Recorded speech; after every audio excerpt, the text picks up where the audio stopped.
Cartoon TV. गांव में एक गरीब किसान माधव के घर में रोना धोना मचा हुआ था। उसके माँ, पिताजी, उसकी पत्नी, उसकी बहन सब रोए जा रहे थे और आस पड़ोस के सभी लोग दरवाजे पर कुछ अंदर और कुछ बाहर खड़े हुए उन लोगों को दिलासा देने की कोशिश कर रहे थे। माधव भैया, जो भी हुआ बहुत बुरा हुआ। ऐसा लग रहा है जैसे किसी ने दुश्मनी निकाली है। मुझसे किसी की क्या दुश्मनी होगी? मैंने तो कभी किसी का बुरा नहीं चाहा। अगले हफ्ते बहन की शादी है, सोचा था सारी फसल निकाल दूंगा, अच्छे खासे पैसे मिल जाएंगे, पर देखा तो किसी ने मेरे खेत के सारे आलू चुरा लिए। हाँ माधव बेटा, तेरा कौन दुश्मन हो सकता है? तेरे से सीधा साधा तो इस गांव में कोई है ही नहीं। पता नहीं किसको क्या मिला ऐसा करके। भगवान ने हमारे साथ अच्छा नहीं किया। पता था अगले हफ्ते बेटी की शादी है। एक तो गरीब के घर में बेटी दे दी और ऊपर से शादी के समय सारे आलू चोरी हो गए। फिर धीरे धीरे लोग अपने अपने घरों को लौटने लगे। माधव का परिवार अभी भी रोए जा रहा था। शाम होने को थी तभी माधव की माँ उठी और बाहर जाने लगी। क्या हुआ? कहाँ जा रही है इस समय? मुझसे कुछ मत पूछो माधव के बाबा। भगवान ने इतना बड़ा दुख दिया है, संभल नहीं पाऊंगी। ये कहकर वो घर से निकल गई। माधव और उसके परिवार ने सोचा थोड़ी देर बाहर घूम कर आएगी तो मन हल्का हो जाएगा, लेकिन ऐसा नहीं था। माधव की माँ वहां से चलते हुए सीधा जंगल के रास्ते से नदी के पास जा रही थी। तभी दबंग चुड़ैल की नजर उस पर पड़ती है। वो अपने पल्लू से आंसू पोंछते हुए नदी पर पहुंच गई और फिर उसने अपनी साड़ी के पल्ले को फाड़ और उसे पर एक बड़ा पत्थर बांधने लगी। ये अम्मा को क्या हो गया है? ये पत्थर के साथ क्या कर रही है? पता करना होगा, शायद पत्थर के नीचे कुछ है। लेकिन ऐसा नहीं था।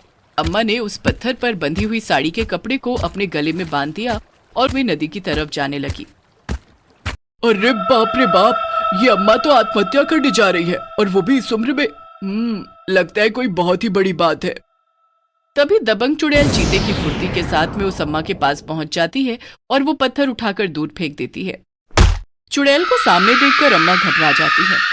अब ऐसा भी क्या हो गया अम्मा, जो इस उम्र में आत्महत्या करने के लिए चल पड़ी? तुझे क्या बताऊं, तू तो एक चुड़ैल है। तू क्या जाने कि इंसानों की जिंदगी में कितने दुख होते हैं। जानती हूँ कितने दुख होते हैं। मैं भी कभी इंसान थी, ऐसे ही चुड़ैल नहीं बन गई। लेकिन मुझे ये तो बता कि अभी तुझे दिक्कत क्या है। फिर माधव की माँ दबंग चुड़ैल को बताती है कि उनके खेत में आलू की खेती पूरी तरह तैयार थी और वो उसे बेचने वाले थे। अगले हफ्ते बेटी की शादी है, अब वो लोग क्या करेंगे? उनके खेत से आलू चोरी हो गए हैं। ये तुम क्या कह रही हो अम्मा? पूरे खेत के आलू चोरी हो गए हैं? लगता है कोई बहुत ही तगड़ा चोर था। फिर दबंग चुड़ैल उस अम्मा को लेकर उसके घर आती है और सारे परिवार से बात करने के बाद, नुकसान तो देखो तुम्हारा बहुत अच्छा खासा हो गया है, लेकिन अगर बेटी की शादी की बात है तो मैं उसके लिए कोई ना कोई इंतजाम कर दूंगी। नहीं नहीं, मैंने सारी जिंदगी बड़ी ईमानदारी के साथ काम किया है। थोड़ी ही सही, लेकिन अपने परिवार को उसी में ही पाला पोसा है। इस तरह मुझे किसी की मदद नहीं चाहिए। कैसी बातें कर रहे हो काका? बेटी की शादी है अगले हफ्ते, जरा सोच समझ कर तो बोलो। मुझे मदद करने दो। नहीं नहीं, बिल्कुल भी नहीं। तुम जाओ यहाँ से दबंग चुड़ैल, जो होगा देखा जाएगा। शादी टूटती है तो टूटे। दबंग चुड़ैल समझ चुकी थी कि वो लोग बड़े ही स्वाभिमानी हैं, इस तरह उससे मदद नहीं लेंगे और न गांव वालों से लेंगे। लेकिन उस लड़की का चेहरा देखकर दबंग चुड़ैल बार बार उसी के बारे में सोच रही थी कि उसका क्या कसूर है। चोरी करने वाले चोरी कर गए। दबंग चुड़ैल वापस जंगल आ जाती है और अपने बरगद के पेड़ पर बैठकर सोचने लगती है कि तभी वहां पर इंस्पेक्टर खेकड़ा का एक सिपाही आ जाता है और दबंग चुड़ैल को देखकर उससे बातें करने लगता है। क्यों रे पांडु, लगता है तुम्हारा नया इंस्पेक्टर गश्त नहीं देता है गांव में। गांव के खेतों से आलू चोरी हो रहे हैं और तुम लोग आराम से थाने में बैठे रहते हो। कैसी बात कर रही हो दबंग चुड़ैल? हम लोग तो पूरी मुस्तैदी के साथ अपना काम कर रहे हैं, लेकिन तुम्हें तो पता है चोर तो चोर ही होते हैं। वो तो नाक के नीचे से चीज चुरा ले। लेकिन हैरानी की बात है कि सारे खेत से आलू चोरी हो गए। उन लोगों को दोबारा से आलू की खेती कर लेनी चाहिए। अच्छा दबंग चुड़ैल, मैं चलता हूँ। मैं तो इधर से गुजर रहा था तो सोचा तुमसे मिल लूं, बहुत दिनों से मिले नहीं। ये कहकर वो सिपाही चला जाता है। तभी दबंग चुड़ैल माधव के खेत में पहुंच जाती है। वहां चारों तरफ मिट्टी उखड़ी पड़ी हुई थी। दबंग चुड़ैल अपने हाथों को गोल गोल घुमाने लगती है और पूरे खेत में चक्कर काटते हुए डांस करने लगती है। हुड़ हुड़ दबंग दबंग दबंग, हुड़ हुड़ दबंग दबंग दबंग, चुड़ैल बदनाम हुई डार्लिंग तेरे लिए, मुन्नी बदनाम हुई डार्लिंग तेरे लिए, आलू की खेती करूंगी माधव तेरे लिए, चुड़ैल बदनाम हुई डार्लिंग तेरे लिए। तभी सारे खेत में आलू की खेती हो जाती है। वहां से गुजर रहे एक किसान को पकड़कर दबंग चुड़ैल उसे बोलती है, तुम तो माधव के साथ वाले घर में रहते हो ना, इधर आओ और माधव से कहो कि कहाँ चोरी हुई है। मुझे तो कहीं चोरी दिखाई नहीं दे रही, फसल तैयार खड़ी है, वो अपने आलू बेच क्यों नहीं देता। अरे ये कैसे हो गया? सुबह ही तो मैंने देखा था सारा खेत उखड़ा पड़ा था और अब इसमें आलू उग गए हैं। मैं अभी माधव को जाकर बताता हूँ, वो तो खुश हो जाएगा। वो आदमी लगभग भागता हुआ माधव के पास जाता है और उसे बताता है कि उसके खेत में आलू की फसल खड़ी हुई है। क्यों मजाक कर रहा है मेरे भाई? मजाक नहीं कर रहा, चल आकर देख मेरे साथ। मैं भला झूठ क्यों बोलूंगा? मैंने अपनी आंखों से देखा था, खेत में एक भी आलू नहीं था। ये तो सचमुच में जादू हो गया है। क्या कहते हो बाबा? अभी सारे आलू निकाल लेता हूं और मंडी में बेच देता हूं। हाँ बेटा, लगता है भगवान को हम लोगों के ऊपर दया आ गई है। तुम अभी ये सारे आलू निकाल लो। माधव और उसकी पत्नी मिट्टी खोदकर आलू निकालने लगे। वो आलू निकालते हुए आगे बढ़ते जा रहे थे और पीछे सारी जगह आलू रखे हुए थे। जब वो पीछे मुड़कर देखते हैं तो वहां पर आलू ही आलू थे, इतने आलू जितने उन्होंने जमीन से निकाले भी नहीं थे। ये देखकर माधव की पत्नी डर जाती है। सुनो, कुछ तो गड़बड़ है। हमने इतने आलू नहीं निकाले जितने खेत में रखे हुए हैं। ये तो पूरा आलू का पहाड़ लग रहा है। वो तो मैं भी देख रहा हूं, कहीं इन आलू के अंदर कुछ है तो नहीं। तभी माधव एक आलू उठाता है और उसे तोड़कर देखता है। आलू आलू के जैसा ही था। वो हैरान था कि आखिर फिर इतने आलू खेत में आए कहां से। माधव जल्दी जल्दी से सारे आलू बोरियों में भरने लगता है। वो जब सारी बोरियों को गिनता है तो वो 40 बोरियां थी। ये तो सचमुच में मेरी उम्मीद से ज्यादा आलू हैं। इनका दाम भी मुझे अच्छा मिल जाएगा और बहन की शादी आराम से हो जाएगी। माधव सारे आलू लेकर मंडी में चला जाता है और जब वहां पर आलू की बोरियां उतरती हैं तो वो पूरी 70 बोरियां थी। ये कैसा जादू है? आलू की बोरियां तो 40 थी पर 70 हैं यहाँ पर। लगता है ये जादुई आलू हैं, लेकिन कौन होगा जिसने मेरी मदद की है? माधव सारे आलू बेच देता है और उससे पैसे मिलते हैं। वो लेकर घर की तरफ आ ही रहा था कि तभी दबंग चुड़ैल उससे पूछती है, क्यों माधव, अब तो तू खुश है ना।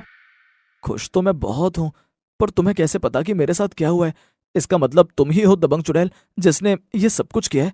वो जादुई आलू तुम्हारे हैं?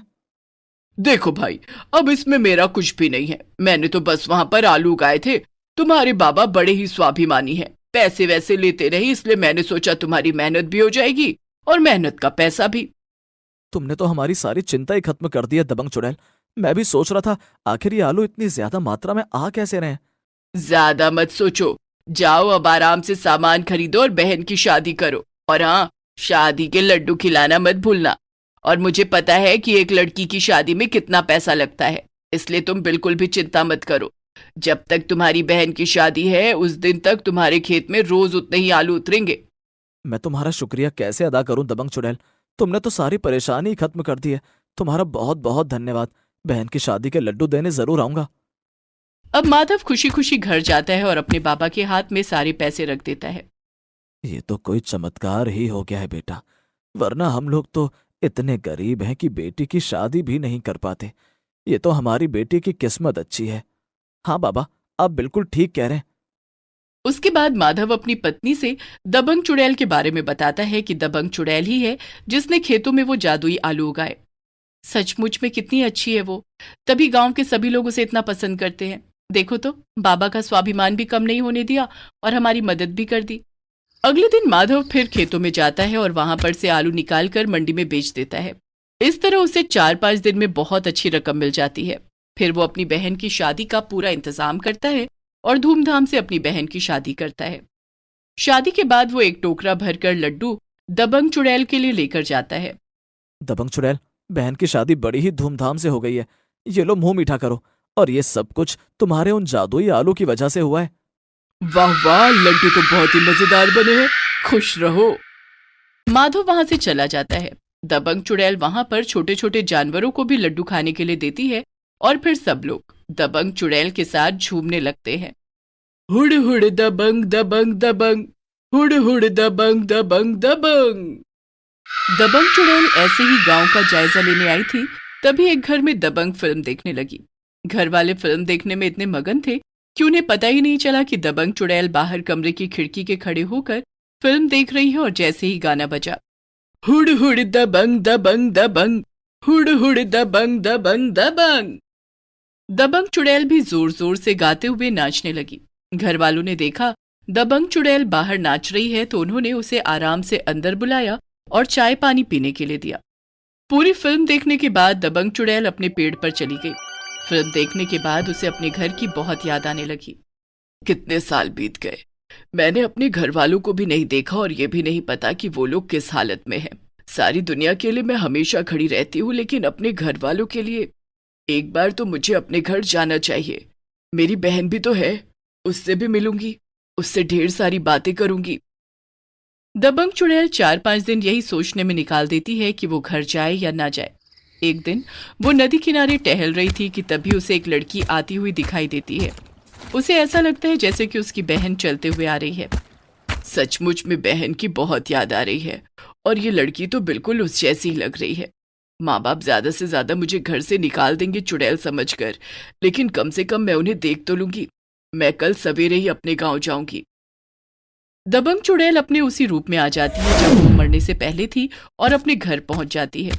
उसके घर में उसकी बहन उस समय खाना बना रही थी और माता पिता खाना खा रहे थे। वो रसोई में अपनी बहन के पीछे जाकर खड़ी हो जाती है। वो जैसे ही पीछे मुड़ती है देखकर डर जाती है।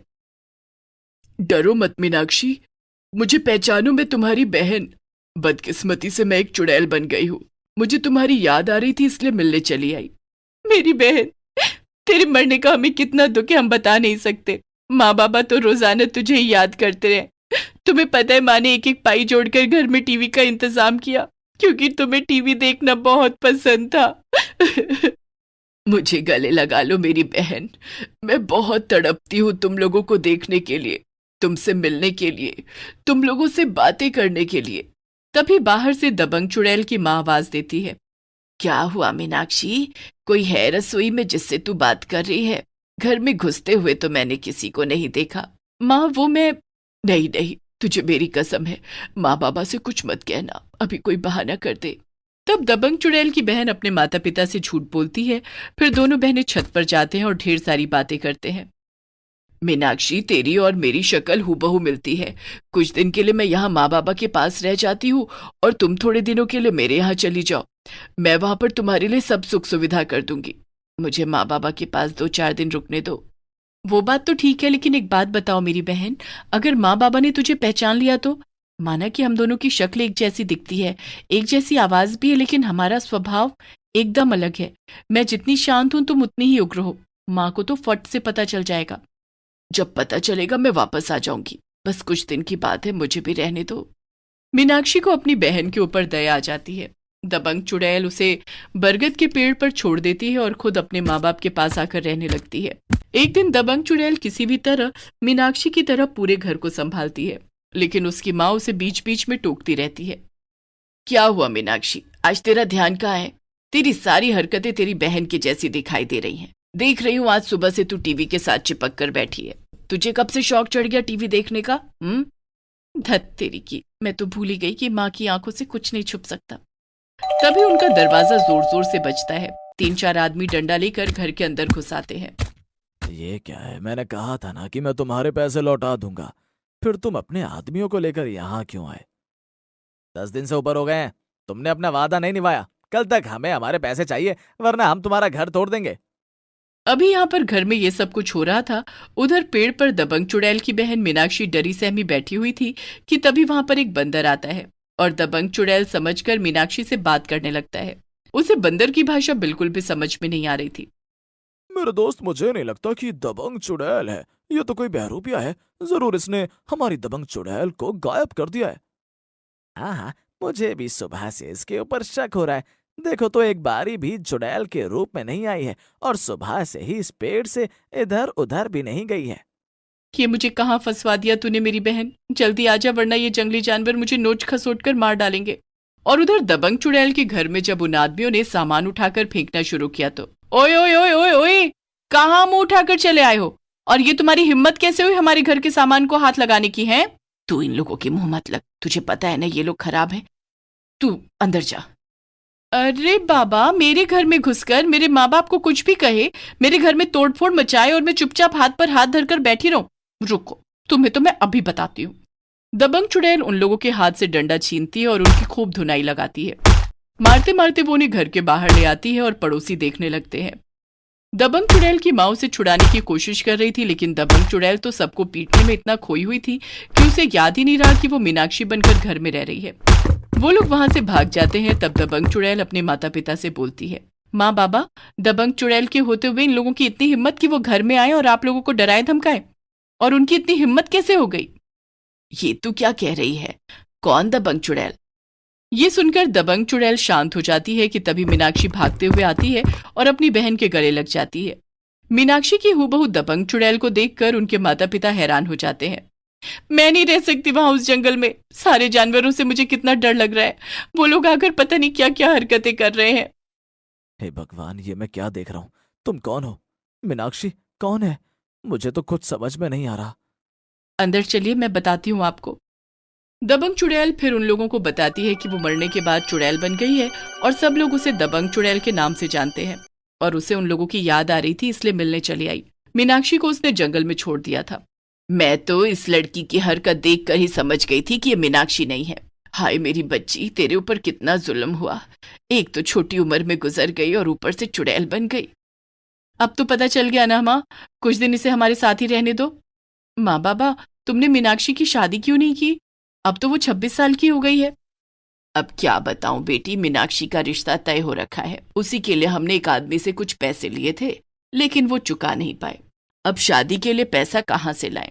बड़ी मुसीबत आन पड़ी है। ये लोग भी आज घर पर धमक गए। ये बात अगर मीनाक्षी के ससुराल वालों को पता चल गई तो हमारी क्या इज्जत रह जाएगी। माँ, लगता है भगवान ने मुझे इसीलिए यहाँ पर भेजा है कि मेरा परिवार इतनी मुसीबत में है और मैं वहां जंगल में सबकी मदद कर रही हूँ। अब तुम्हें फिक्र करने की बिल्कुल भी जरूरत नहीं है। दबंग चुड़ैल है ना? हुड़ हुड़ दबंग दबंग दबंग, हुड़ हुड़ दबंग दबंग दबंग। ये कहकर दबंग चुड़ैल दोनों हाथ से कमर पर रखकर नाचने लगी। ये तो क्या कर रही है बच्ची? अरे बाबा, मैं तो भूल ही गई। जब मैं बहुत खुश होती हूँ या बहुत दुखी होती हूँ तो मैं यही करती हूँ। पर अब आप लोग बिल्कुल भी चिंता मत करो, शादी की तैयारी करो। फिर दबंग चुड़ैल अपने ठिकाने पर वापस आ जाती है और अपनी बहन के बारे में सोचने लगती है। बस अब ज्यादा नहीं सोच, अपनी बहन मीनाक्षी की शादी धूमधाम से करनी है। तभी दबंग चुड़ैल अपने जादू से ढेर सारे पैसे, गहने, सब कुछ ले आती है और अगले दिन वो अपने घर जाकर सारा सामान अपनी माँ को दे देती है। तूने तो हमारी सारी परेशानियां दूर कर दी मेरी बच्ची। अब हम लोग मीनाक्षी की शादी धूमधाम से करेंगे। और फिर दबंग चुड़ैल के बाबा उन लोगों के पैसे चुका देते हैं। फिर मीनाक्षी के ससुराल में जाकर शादी की तारीख तय कर देते हैं और धूमधाम से अपनी बेटी मीनाक्षी की शादी करते हैं। जब विदा होकर जाने लगती है तब दबंग चुड़ैल भी रूप बदलकर वहां आती है और अपनी बहन के गले लगकर बहुत रोती है। ये सब कुछ तुम्हारी वजह से ही हुआ है।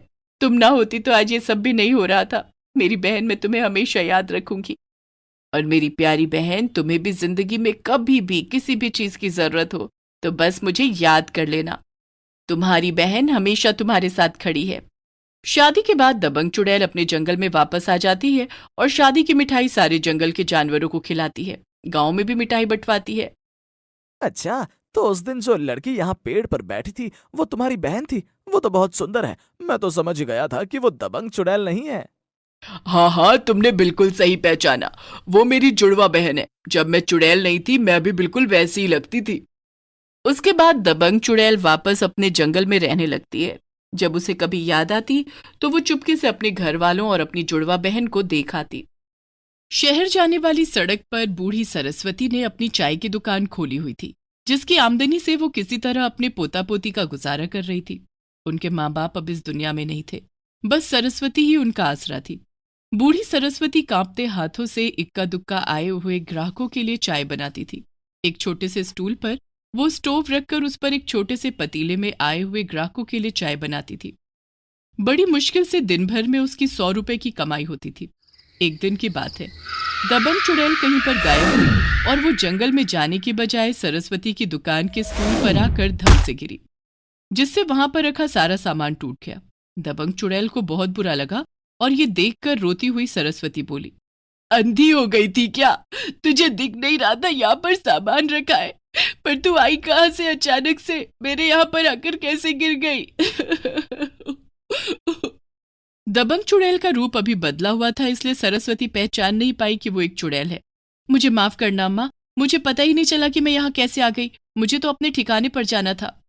इसका मतलब तू ऊपर से गिरी है। तू कहीं से भी आई हो, लेकिन तूने तो मेरा सब कुछ चौपट कर दिया। मुझे माफ कर दो, मैं अभी सारी चीजें पहले जैसी कर देती हूँ। तू क्या कोई जादूगरनी है?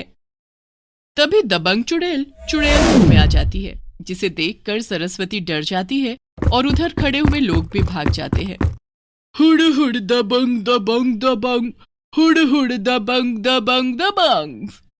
मैं हूँ दबंग चुड़ैल। माना मुझसे नुकसान हो गया है, लेकिन मैं अभी तुम्हारी दुकान चकाचक कर देती हूँ। जैसे ही दबंग चुड़ैल अपने हाथ उठाती है, सरस्वती उसका हाथ पकड़ लेती है। तुम चुड़ैल हो तो तुम तो कुछ भी कर सकती हो, लेकिन मेरा दर्द नहीं समझ सकती। तुमने कितनी आसानी से सब कुछ तोड़ दिया और अब इतनी आसानी से यहाँ पर सब कुछ कर भी दोगी, लेकिन जो ग्राहक यहाँ तुम्हें देखकर भाग गए हैं, उन्हें वापस कैसे ले आओगी?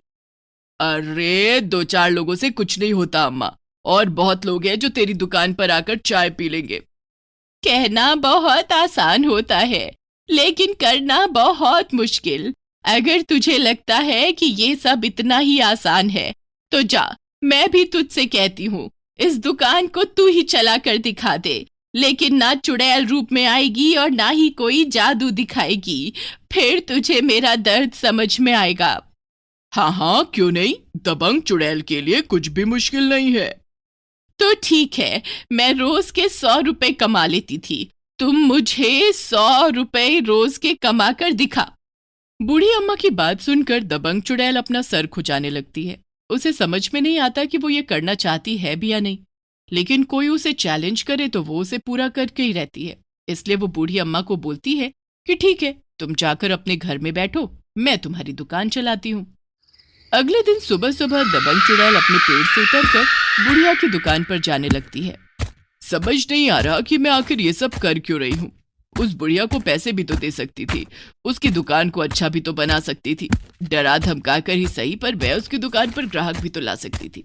ओहो, लेकिन मुझे लगता है मैंने बैठे बिठाए मुसीबत मोल ले ली है। अब पूरा दिन मैं चाय की दुकान पर चाय बनाऊंगी। ये सब सोचते सोचते दबंग चुड़ैल चाय की दुकान पर पहुंच जाती है। तभी वहां पर सरस्वती भी आ जाती है। मुझे तो लगा तुम भाग जाओगी, लेकिन अब तो आ ही गई हो, तो लो संभालो और मुझे रोज के 100 रुपए कमा कर दिखाओ। और याद है ना, तुम्हें कोई जादू नहीं दिखाना है। हाँ हाँ, मुझे याद है। और देख लेना, मैं तुम्हारी दुकान कितने अच्छे से चलाऊंगी। तुम 100 रुपए की बात कर रही हो, मैं 500 रुपए कमा कर दिखाऊंगी। हाँ हाँ, मैं भी देखती हूँ। और इससे अच्छी बात मेरे लिए क्या हो सकती है कि मुझे 400 रुपए दिन ज्यादा मिलेंगे। बूढ़ी सरस्वती अपने घर चली जाती है। दबंग चुड़ैल चाय की दुकान को साफ सुथरा कर वहां आवाज लगाने लगती है। चाय चाय चाय चाय, गर्मा गर्म चाय, अदरक वाली चाय, आओ आओ बढ़िया चाय पीने आओ। वहां पर मुश्किल से 1-2 बस आकर सवारियां लेती और छोड़ती थी। उसमें भी सवारियों को जल्दी जल्दी घर जाने की लगी रहती थी। सुबह से दोपहर हो जाती है, लेकिन दबंग चुड़ैल के पास कोई भी चाय पीने के लिए नहीं आता। अरे बाप रे, मैं कहाँ आकर फंस गई। यहाँ तो लोग बाग आते ही नहीं है। ये बूढ़ी अम्मा किस तरह अपना गुजारा कर रही है, पर उन्हें क्या पता लगेगा अगर मैं जादू चला लूं तो। तभी दबंग चुड़ैल को सरस्वती का चेहरा दिखाई देता है, जो उससे कह रही थी कि जादू दिखाए बिना कमा कर दिखाना तो पता चलेगा। नहीं नहीं, मैं भी कमा कर दिखाऊंगी। फिर थोड़ी देर बाद एक आदमी आता है। एक कप बढ़िया सी अदरक वाली चाय बना दो। दबंग चुड़ैल बहुत खुश होती है और वो जल्दी जल्दी चाय बनाने लगती है। बहुत देर तक वो स्टोव में पंप मारती रहती है, लेकिन उसे वो जलाना ही नहीं आता था। अरे तुम कैसी चाय वाली हो, तुम्हें तो ये जलाना भी नहीं आता। बस देख लिया, तुम चाय भी ऐसे ही बनाओगी। रहने दो, मुझे चाय नहीं पीनी है। ये कहकर आदमी उधर से जाने लगता है कि तभी एक और आदमी उधर चाय पीने के लिए आता है। तो पहला आदमी उससे कहता है, अरे भैया कहाँ आ रहे हो, इसे चाय बनानी क्या है, स्टोव जलाना भी नहीं आता है। अच्छा, ऐसी बात है क्या? चलो फिर चलते हैं, दबंग चुड़ैल गुस्से में टेबल पर हाथ मारती है। सुबह से लेकर अब तो एक ग्राहक आया था, वो भी चला गया। मैंने सरस्वती अम्मा से पूछा ही नहीं कि ये जलता कैसे है। दबंग चुड़ैल गुस्से में दुकान बढ़ा देती है। तभी सरस्वती भी वहां जाती है। ला 100 रुपए दे, आज सुबह से तुमने चाय की दुकान की है ना। मुझे माफ करना अम्मा, मुझे तो स्टोव जलाना भी नहीं आता। एक ग्राहक आया था, वो भी भाग गया। मैं तो खुश होकर आई थी कि आज मुझे 500 रुपए मिलेंगे, लेकिन तुमने तो मुझे मेरे दिन की दिहाड़ी भी नहीं दी। फिर सरस्वती दबंग चुड़ैल को बताती है कि वो कैसे स्टोव जलाती है। दबंग चुड़ैल अगले दिन का बोलकर चली जाती है और अपने पेड़ पर जाकर, कौन सी मनहूस घड़ी थी जो मैं वहां पर आकर गिर पड़ी। कितनी शर्मिंदगी हो रही है। मैं दबंग चुड़ैल जो सबकी मदद करती हूँ, आज अपनी मदद नहीं कर पाई। पर कुछ भी हो जाए, कल सुबह मैं जल्दी जाकर सारा काम सीख लूंगी। ऐसा सोचकर दबंग चुड़ैल सो जाती है। अगले दिन सुबह दुकान पर जाती है तो देखती है कि वहां 2 छोटे बच्चे हैं। अच्छा, तो तुम हो दबंग चुड़ैल जो चाय की दुकान चला रही हो? अच्छा, तो बता दिया तुम्हें अम्मा ने। उड़ा लो, जितना मेरा मजाक उड़ाना है उड़ा लो। तुम्हें कोई मदद चाहिए हमारी? दादी को नहीं बताएंगे। तुम कितने प्यारे बच्चे हो। तुम्हें देखकर तो मेरा मन कर रहा है कि यहाँ पर बहुत सारे ग्राहक आ जाए और मैं सबको फटाफट चाय बनाकर पिलाऊं। और तभी वहां पर एक आदमी आता है। एक अच्छी सी चाय बना दो, साथ में तो बिस्कुट भी दे देना। हाँ हाँ, क्यों नहीं। दबंग चुड़ैल जल्दी जल्दी स्टोव को चालू करती है और चाय बनने के लिए रख देती है। वो हड़बड़ी में ज्यादा पानी चढ़ा देती है और उसमें दूध भी ज्यादा डाल देती है, और चाय पत्ती और चीनी कम और अदरक भी कम डालती है। चाय का स्वाद इतना गंदा था कि वो आदमी मुंह लगाते ही थूक देता है। चाय बनानी नहीं आती है क्या? फिर चाय की दुकान खोलकर क्यों बैठी है? इस चाय का तो मैं तुझे एक भी पैसा नहीं दूंगा। वो गुस्से में वहां से चला जाता है। अरे ऐसे मुंह बनाकर गया है जैसे चाय बहुत ही गंदी बनी हो। बच्चों जरा पीकर तो बताना। फिर वो 2 कप में चाय डालकर उन बच्चों को पीने के लिए देती है और खुद भी चाय पीती है, और जैसे ही मुंह लगाती है वो खुद चाय को थूक देती है। मैंने अपनी जिंदगी में इतनी गंदी चाय कभी नहीं पी थी। भगवान का शुक्र है मैं ये चाय पीकर मरी नहीं। हाँ हाँ बस करो, पता चल गया है मुझे कि चाय बहुत गंदी बनी थी। हे भगवान, मैं कहाँ आकर फंस गई हूँ। अब मैं अम्मा को कहाँ से पैसे लाकर दूं। दबंग चुड़ैल को परेशान देखकर दोनों बच्चे हंसने लगते हैं। मेरी मानो, जाकर दादी से माफी मांग लो। मेरी दादी कहती है उन्होंने ये बाल धूप में सफेद नहीं किए हैं। इसका मतलब दादी कहती है कि उन्हें बहुत तजुर्बा है। हाँ, तुम्हारी दादी बिल्कुल सही कह रही है। मैंने 2 दिन चाय की दुकान चलाकर देख ली, ये मेरे बस का काम नहीं है। चलो हम ऐसा करते हैं, दादी के पास चलते हैं। दबंग चुड़ैल दुकान को बढ़ा देती है और सरस्वती के पास जाती है। उस छोटे से घर को देखकर दबंग चुड़ैल की आंखों में आंसू आ जाते हैं। घर में 2-4 डब्बों के सिवा नीचे एक चटाई बिछी हुई थी। कोने में एक चूल्हा था और रसोई में सामान ना के बराबर, और एक रस्सी इधर से उधर दीवार पर बंधी हुई थी जिस पर 2-4 कपड़े रखे हुए थे। लगता है आज तो 500 रुपए देने आई हो। ये सुनकर दबंग चुड़ैल सरस्वती के पैर पकड़ लेती है। मुझे माफ कर दो अम्मा, मेरे बस की नहीं है चाय की दुकान चलाना। मैंने जो तुम्हारा नुकसान किया है उसका भी एहसास है मुझे। कुछ करने दो। क्या कर लेगी बेटी तू मेरे लिए? हुड़ हुड़ दबंग दबंग दबंग, हुड़ हुड़ दबंग दबंग दबंग। अम्मा, मैं तेरे लिए सब कुछ कर लूंगी, तुझे कोई दिक्कत नहीं होगी। बस तुम मुझे माफ कर दे और मुझे कुछ करने दे। हाँ हाँ, कुछ कर दो। हमारी दादी तो ऐसे ही बोलती रहती है, इतना परेशान रहती है लेकिन कभी किसी की मदद नहीं लेती। पर तुम इंसान थोड़ी ही हो, तुम तो दबंग चुड़ैल हो ना, तुम तो हमारी मदद कर ही सकती हो। अरे हाँ, तुमने सही कहा, मैं तो दबंग चुड़ैल हूँ, मैं तुम लोगों की मदद कर सकती हूँ। तभी दबंग चुड़ैल वहां की काया पलट देती है, उस घर को सुंदर बना देती है। उसमें सब तरह की चीजें आ जाती है। सरस्वती की रसोई में सारा सामान भर जाता है और एक अलमारी में दबंग चुड़ैल सरस्वती को बहुत सारे नोट देती है। अम्मा, चाय की दुकान तो नहीं चली, लेकिन ये सारी सुख सुविधाएं तेरे लिए है, और जब भी किसी चीज की जरूरत हो बस मुझे पुकार लेना। देखा, बिना जादू के तू कुछ कर ही नहीं पाई, ये सब भी तूने जादू से ही किया है।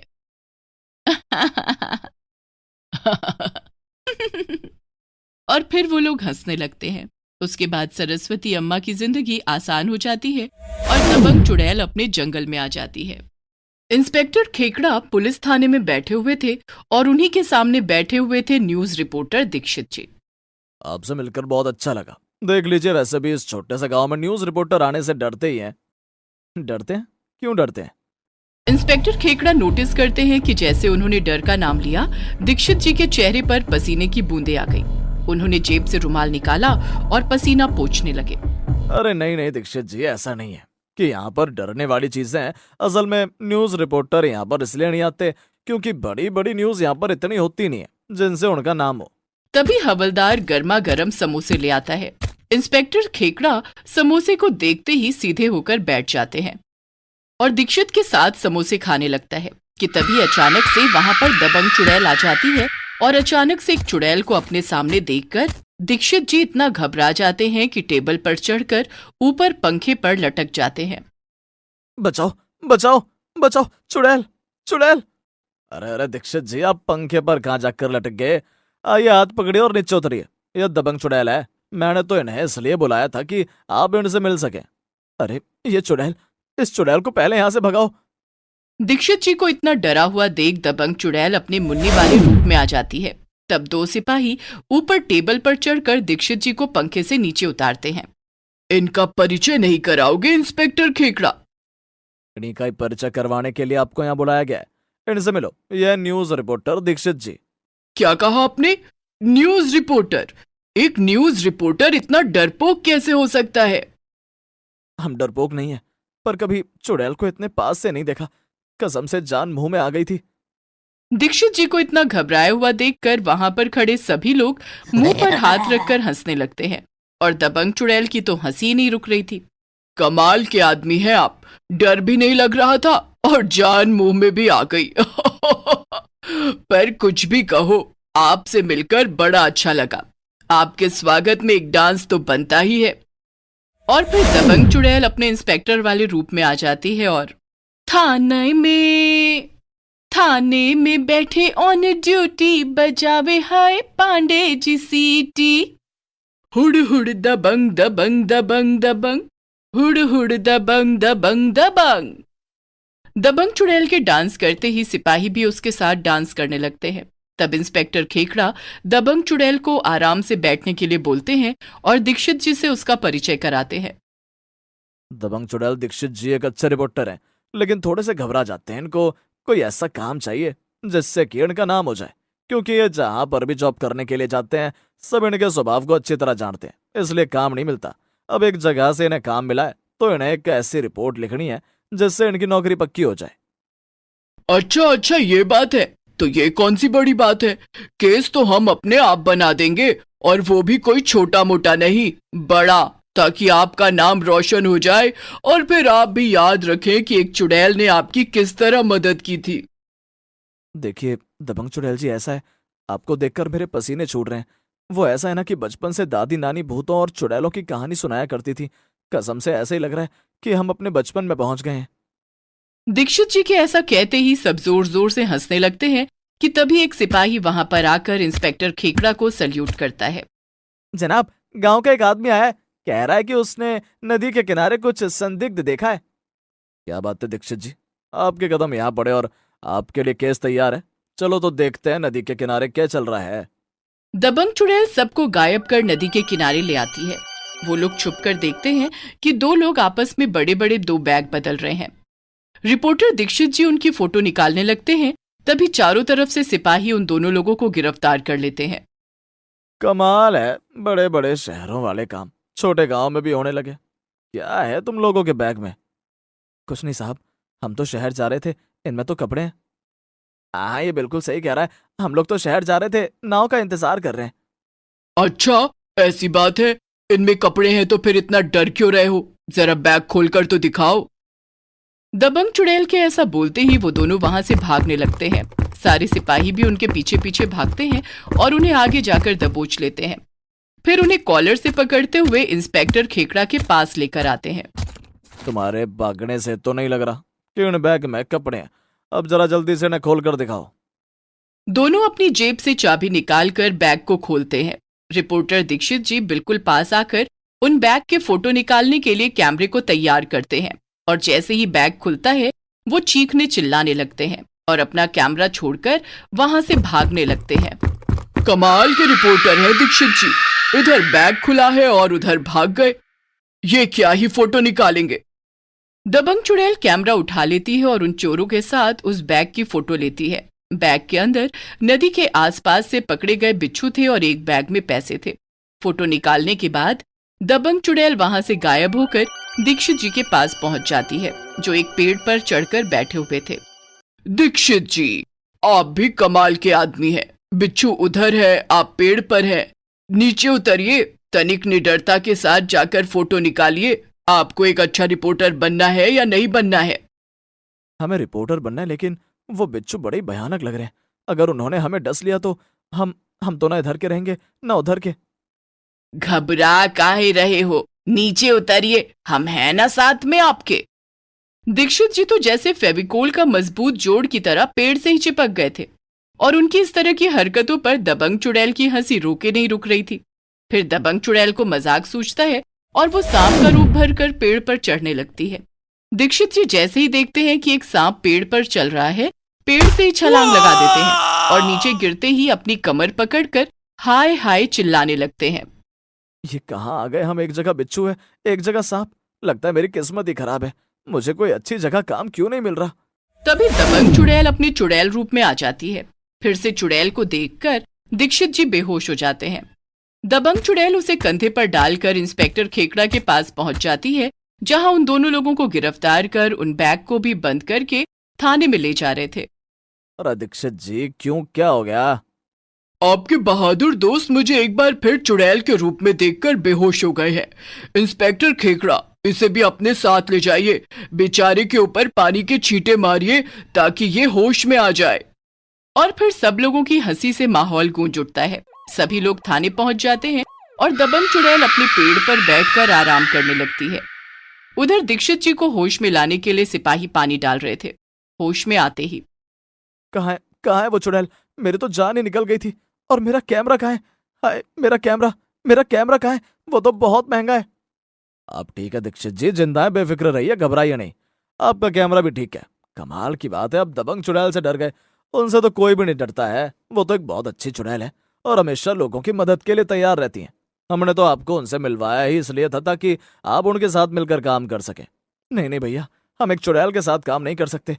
उन्हें देखने के बाद तो हमारा सर ही घूम जाता है। चलिए ठीक है, आपके लिए कोई और जुगाड़ लगाते हैं। फिलहाल तो आप समोसे खाइए। दीक्षित जी कांपते हाथों से समोसा उठाते हैं और इधर उधर देखते हैं कि कहीं दबंग चुड़ैल तो नहीं है। फिर जल्दी से समोसा खाने लगते हैं। अब हमें इजाजत दीजिए, शहर जाकर अपना सामान वामान उठा लाएं। कुछ दिन तो इस गांव में रहना ही पड़ेगा। ठीक है, फिर आप एक काम कीजिए, नदी के रास्ते से निकल जाइए, आपको शॉर्टकट पड़ेगा। दीक्षित जी अपना कैमरा लेकर निकल पड़ते हैं और जंगल के रास्ते से नदी की तरफ जा ही रहे थे कि दबंग चुड़ैल की नजर दीक्षित जी पर पड़ती है और दबंग चुड़ैल को फिर से शरारत करने की सूझती है। अरे दीक्षित जी आ रहे हैं, एक बारी और मजे लिए जाए, क्या पता इस बार उन्हें मेरे से डर ना लगे। उधर दीक्षित जी कभी दाएं कभी बाएं कभी आगे कभी पीछे देखते हुए आगे बढ़ रहे थे कि तभी उन्हें शेर की दहाड़ सुनाई देती है और वो थर थर कांपने लगते हैं। तभी झाड़ी में से एक बड़ा सा शेर निकल कर आता है। तभी दबंग चुड़ैल वहां आती है और दीक्षित जी को उठाकर पेड़ पर बिठा देती है और शेर को वहां से गायब कर देती है। दबंग चुड़ैल को अपनी जान बचाते हुए देखकर दीक्षित जी की जान में जान आती है। सच कहें, आपको देखकर भी बहुत डर लग रहा है, लेकिन याद आ रहा है इंस्पेक्टर खेकड़ा ने कहा था कि आप लोगों की मदद करती हैं। आपने मेरी जान बचाई, इसके लिए आपका धन्यवाद। चलो, हमारे लिए तो यही काफी है कि आप आराम से बैठे हुए हैं मेरे सामने। वैसे मैं इतनी भी बुरी नहीं दिखती हूँ। नहीं, आप बुरी नहीं दिखती हैं, आप बहुत डरावनी दिखती हैं। माफ करना, हमारा पहला एक्सपीरियंस है कि हम किसी चुड़ैल से बात कर रहे हैं। ये सुनकर दबंग चुड़ैल जोर जोर से हंसने लगती है। हमें शहर जाना, अपना सामान लेकर आना है। डरते क्या ना करते वाली हालत हो रही है, लेकिन अब क्या किया जाए, नौकरी तो करनी ही पड़ेगी। तो फिर मैं ये समझूं कि आज से हम भी आपके मित्र हुए? बिल्कुल बिल्कुल, हम आपके मित्र हुए, पर माफ करना, हाथ नहीं मिलाएंगे। हमें अभी भी आपसे डर लग रहा है। अब इजाजत दीजिए, हमें जाना होगा। तो चलो फिर हमारी मित्रता पर हमारा फेवरेट गाना हो जाए।